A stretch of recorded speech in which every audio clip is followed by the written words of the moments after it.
Hello everyone, how are you? I am your teacher. You can call me Mr. Rumi. I will answer some important questions which will be very helpful for you. So I welcome you on my channel Class Beta, where we will be discussing question. How to balance Cu plus HNO3 equals Cu NO3 2 plus NO plus H2O not should be 3 Cu at end.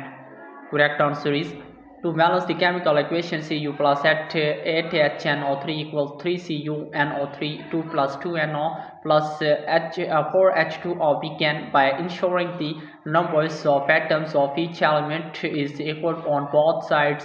Adjust the coefficient of the compounds as needed to achieve this balance while following the law of convergence of mass. In this case, the appropriate coefficient are 1832 and 4 for Cu HNO3, Cu NO3 to NO and H2O respectively.